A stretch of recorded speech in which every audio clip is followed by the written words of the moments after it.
थोरल्याबाई साहेब, आता तुम्हीच सांगितलं महाराजांना तर काहीतरी होईल. कशाबद्दल म्हणताय तुम्ही? शृंगारपुरी जाण्याबद्दल. धाकट्याबाई साहेब, बघा ना, एवढी आनंदाची खबर आलीय. इतक्या वर्षांनी आपल्या घरात बाळ जन्माला आलंय आणि ही तर आपली पहिलीच नात. मग तिचं कौतुक नको का व्हायला? जे काही करायचंय ते तुम्ही महाराजांना सांगावं. आमची एकदा जाऊन हौस फिटलीय. पुन्हा शृंगारपुरात जाण्याची इच्छा नाही आमची. तुम्ही या जाऊन. थोरल्याबाई साहेब, आणि राहिली गोष्ट नातीच्या कौतुकाची, ती आम्ही नात रायगडावर आल्यावर पूर्ण करू. सुनबाई आपली वाट बघत असतील. पटतंय सगळं आम्हाला, पटतंय की. पण तरीही युवराजांचं रक्ताने माखलेलं रूप, ते अघोरी साधू, तो नैवेद्य, त्या काली मातेच्या मूर्तीतला भेसूरपणा सतत सतत आमच्या डोळ्यासमोर येत असतो. नाही, आम्ही विसरायचा प्रयत्न करतोय, पण विसरता येत नाही आम्हाला. थोरल्याबाई साहेब, अहो, पुन्हा पुन्हा तोच विषय का उगाळत बसताय? आता विसरा. आता मान्य, त्या सगळ्या गोष्टी आम्ही विसरू, परंतु कलशाभिषेक, धाकट्याबाई साहेब, त्या गोष्टी काही आम्हाला पटल्या नव्हत्या आणि रुचल्याही नव्हत्या. परंतु बाळाजी पंत चिटणीसांनी तर खुलासा केलाय ना आपल्याकडे, मग हा किंतु का मनात? धाकट्याबाई साहेब, तुम्ही खरंच भोळ्या आहात आणि हा तुमचा भोळेपणा देवघरात शोभून दिसतो, परंतु राजकारणाच्या पटावर हाच भोळेपणा लंगड्या आणि शिंग मोडलेल्या गायीसारखा असतो. असेल कदाचित, परंतु आम्हाला असं वाटतं की हा विषय आता इथेच थांबवावा. रीतीप्रमाणे आम्ही बाळंतविडा पाठवून दिलाय. मग झालं तर जायचं बघू, परंतु घाई मात्र करू नका, कारण महाराजांची जाण्याची फारशी तशी इच्छा नाही.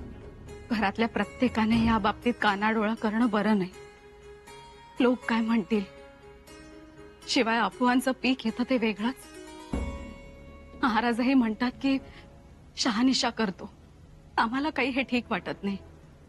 सूनबाईंच्या मनाचा विचार काही होत नाहीये कोणाकडून. हो, असं काही नाही. नाही, आपण गेलोही असतो, परंतु पाऊस तर बघा, मुसळधार पाऊस पडतोय, नद्या नाल्यांना महापूर आलाय. हे सगळं निवळू दे, मग आपण जाऊ. थोडं थांबावं.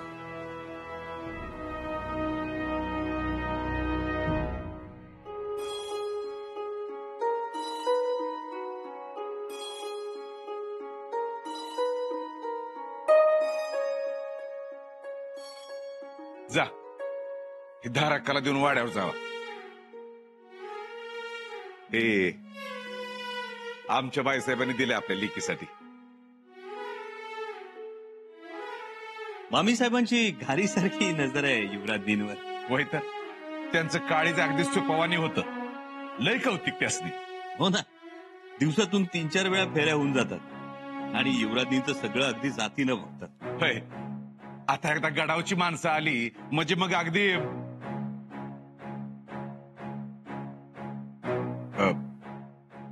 एक विचारू का युवराज? विचारा ना मामासाहेब, परवानगी कसली मागताय? वडीलधारे आहात तुम्ही. नाही म्हणजे महाराज खरंच तुमच्यावर नाराज नाहीत नव?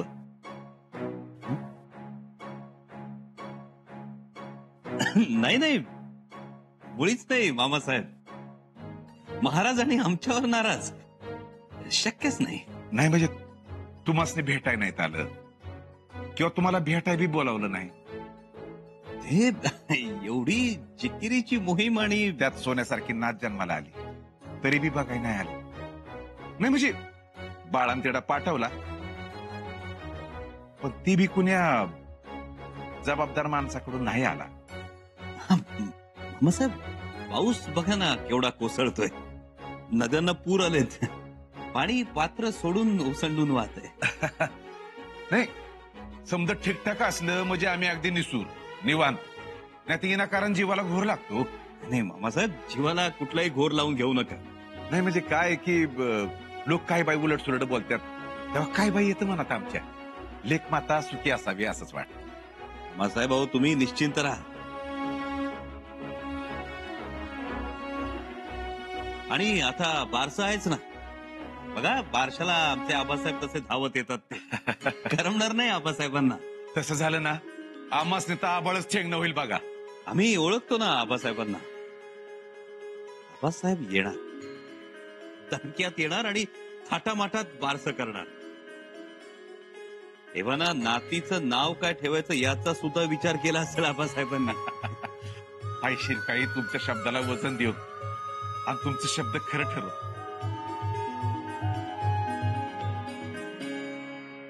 त्या दिवशी सदरेवर इतरही लोक होते, त्यामुळे खोलात शिरणं झालं नाही. चिटणीस, आता आम्हाला तुमच्याकडून स्पष्ट उत्तर हवंय. त्या दिवशी तुम्ही शृंगारपुरी गेलात तेव्हा नेमकं काय झालं होतं? काय सांगावं महाराज? अभिषेक स्थळी तुमच्या मानेवर तलवारी लावल्या युवराजांनी?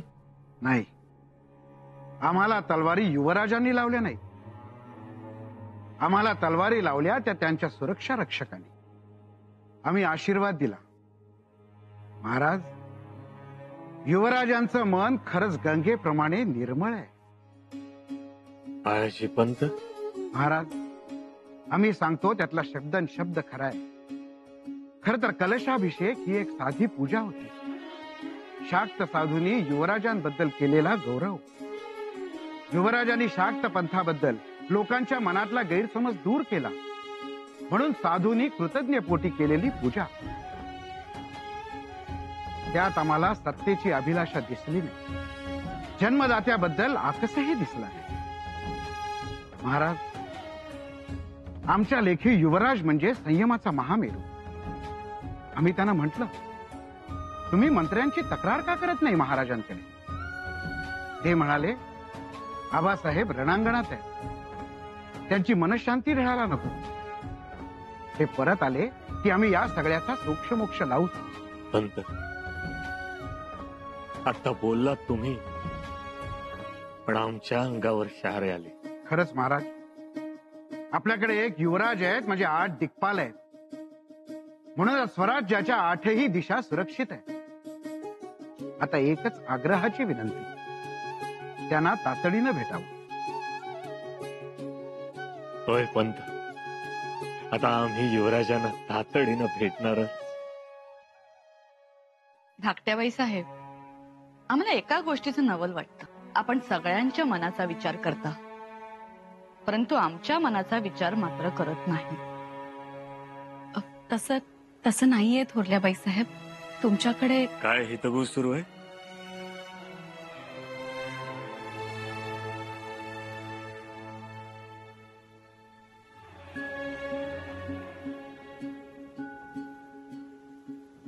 हितगुज नको करायला. आपल्याकडे तर आमच्यासाठी वेळच नसतो कधी. असं रुसक्या बुर्जावर उभे असाल तर खाली उतरा. शृंगारपूरला जायचंय, तयारीला लागा. महाराज, काय? होय, आम्ही आजोबा झालो आहोत, नाच झाली आहे आम्हाला. आम्हाला बाप नीट होता आलं नाही.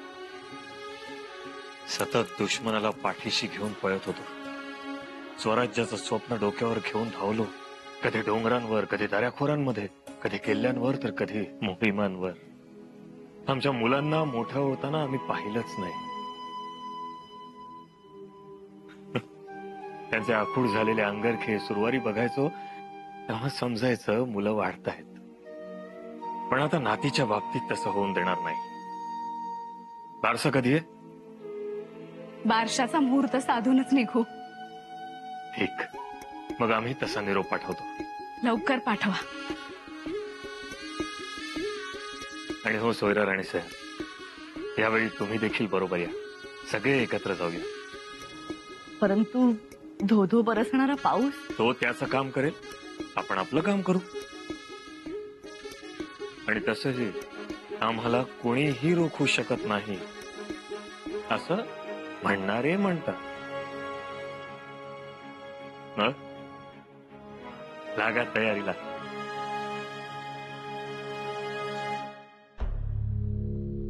गड्यांनो, आज मालखांब खेळूया. मला अंदाज होताच, म्हणून रात्रीच मालखांबाला तिळाचं त्याल चोळलंय.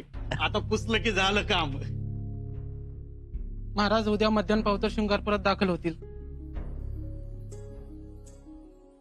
आबासाहेब येणार. वा वा वा, सकाळी सकाळी चांगली खबर दिलीच गड्या. म्हटलं आता तर अहो महाराज येणार म्हटल्यानंतर आता आखाडा रद्द आणि तालीम बी रद्द बघा. आता तालीम एकच, आबासाहेबांच्या येण्याची. गड्यांनो, आबासाहेब खूप दिवसांनी शृंगारपुरात येत आहेत. त्यांचं स्वागत कसं टोलेजंग झालं पाहिजे. तुम्ही नुसतं हुकूम करा. पण माणसं घ्या आता खाली, आपल्याकडे अवधी कमी आहे. होय अहो युवराज तुम्ही नुसतं सांगा तर. अहो तुम्ही सोबत असशीला तर 5 पांडवासारखं एका रातीत देवळी उभं करू बघा. गड्यांनो, शृंगारपुरातल्या प्रत्येक घरावर तोरण बांधा. खेमाजीला सांगा तोरणं वळायला घे. प्रत्येक घरावर गुढी उभारायची, रांगोळ्या काढायच्या, केशर कुंकवाचे सडे टाकायचे. जी धनी. गावातले पार, देवळांचे कळस, पायऱ्या धुवून घ्यायच्या. आणि तुझी एक आणि तुझं जी धनी. ज्योत्याची वेशीपासून वाड्यापर्यंतचे सगळे रस्ते झाडून घ्या. होय जी. रायप्पा, तू लेझिम खेळणारी पथकं तयार ठेव. जी धनी. आम्ही स्वतः आखाडे आणि अश्वदळाकडे जातो. आबासाहेबांनी अश्वदळ पाहिलं की खुश होतील. कविराजांना सांगा अश्वदळाकडेच या. जी. आम्ही युवराज्ञींना खबर देऊन येतो. आबासाहेब येणार. त्यांना ठेवा, उद्या बारस आहे.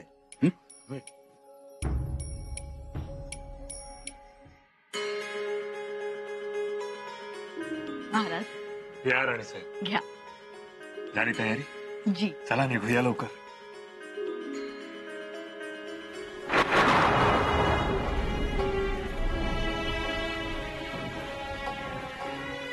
महाराज, अहो अंग तापलंय आपलं. पायांना हात लावला तेव्हाच जाणवलं. राणी साहेब थोडीशी कणकण आहे इतकंच. अहो कणकणच आहे, परंतु नंतर हीच सगळ्यांच्या तोंडचं पाणी पळवते. बघू जरा. राणी साहेब. महाराज ऐकावं, आपण दगदग करून आला आहात, जरा विश्रांती घ्यावी. राणी साहेब आम्ही विश्रांतीच तर घेतली. महाराज, आपल्या अंगात ताप आहे, चेहरा लाल झालाय आपला.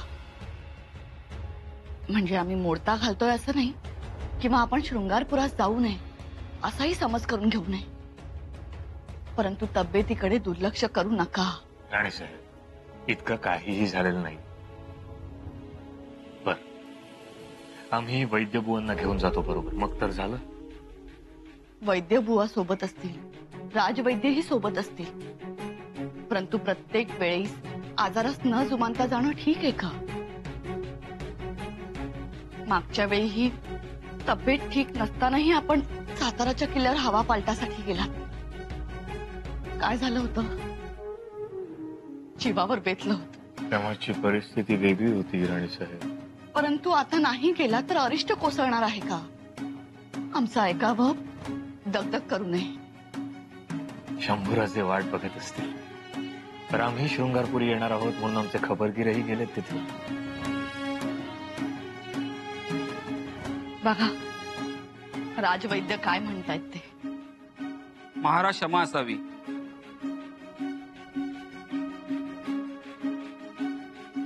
काल रात्री महाड, पोलादपूर, खेड भागात जोराचा वादळी पाऊस झाल्याने नद्यावरचे साकव वाहून गेले.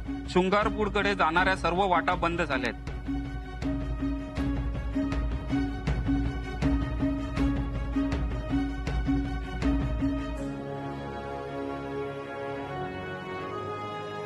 आमचं ऐकत नाही ते ठीक, परंतु आता निसर्गाचं तरी ऐकावं. हा पावसाचा जोर कमी होऊ द्या, तोवर आपलाही ज्वर कमी होईल, मग जाऊ.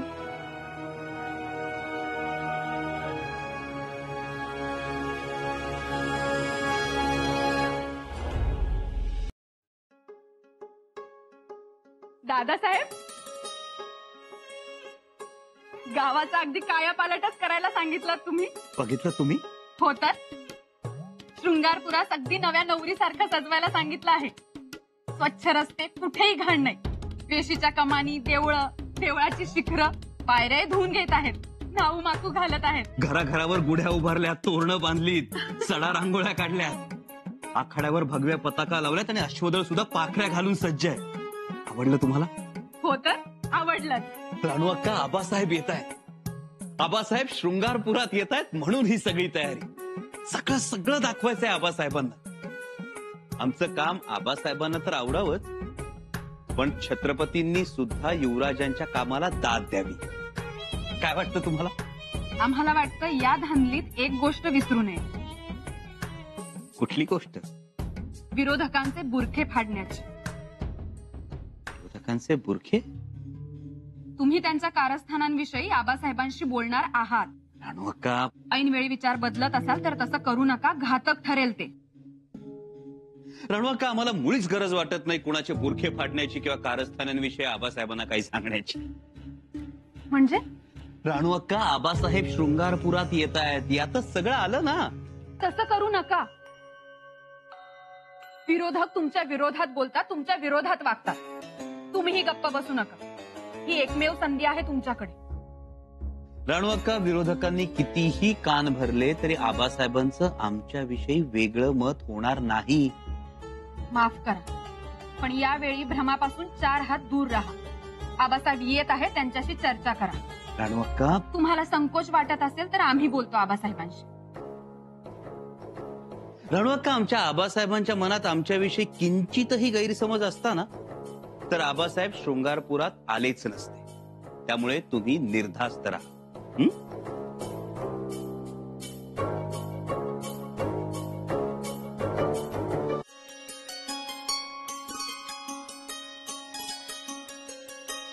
अहो येत्याल येत्याल, नका काळजी करू. आणि असं लेकरू सोडून वाऱ्यावर बी येऊ नकासा. धारात त्या एकदा आबासाहेब आले ना की मग निर्धास्त ग. त्यांच्यासोबत कोण कोण येणार आहे याचाही खुलासा नाही झाला. हे काय, बाबा आले?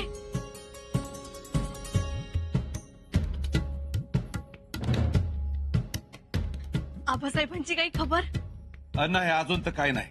आम्ही मग अगदी 2-4 गावं पुढे जाऊन सकाळपासून थांबलो होतो. ते आणि पथक बी पुढे पाठवले, पण काही महाराजांचा मागमूस नाही. आम्ही पुन्हा एकदा जाऊन बघितलं. म्हणजे महाराजांचं कसं आहे, जे वाटणी येतो म्हणतील ते वाटणी येत्यालच असे बी नाही. मग पुन्हा एकदा जाऊन आलो. बरं केलं. हो, बरं युवराज, महाराजांचा काय अजून मागमूस नाही.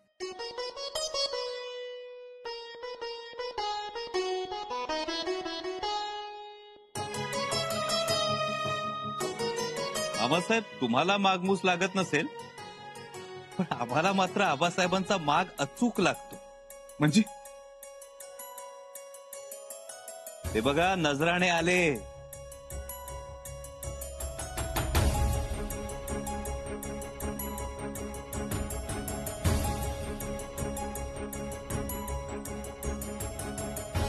नजराने? कुणाचे नजराने? अहो, कुणाचे म्हणजे आबासाहेबांचे नजराणे. आम्हाला आश्चर्याचा धक्का देण्याचं तंत्र वापरतायत आबासाहेब. पण पत्ताशीबाई, लवकर या, आबासाहेब आले. आले म्हणजे येणारच. मामासाहेब आधी नजराणे पाठवायचे आणि मग स्वतः यायचे. आपले आबासाहेब हे असे आहेत. आई भवानीच पावली म्हणायचे. पण आता एक गोष्ट बरी झाली, तुम्हाला इथे आबासाहेबांबरोबर खूप बोलायला मिळेल. चला, असतील तिथे स्वागताला सामोरे जाऊ. आम्ही जातो पुढं. आम्हाच नाही ठावत. म्हणजे महाराज ज्या वाटेनं जाते त्या वाटेने येतेलच असं काही नाही. बाळाला तयार करा. अहो, तयार करा म्हणजे सकाळपासून 2दा नटवलंय, 2दा काजळ घातलंय. घेऊन येतो आम्ही.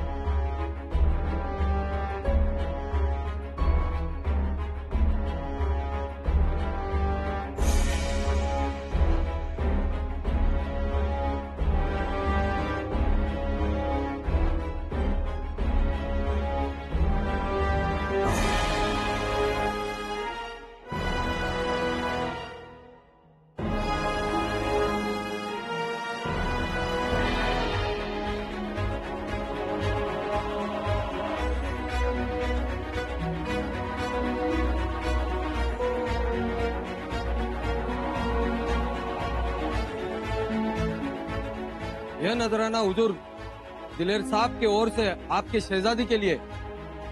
दिलेर खान? जी। दिलेर खानाकडून नजराणे पोहोचतात आणि आमचे आबासाहेब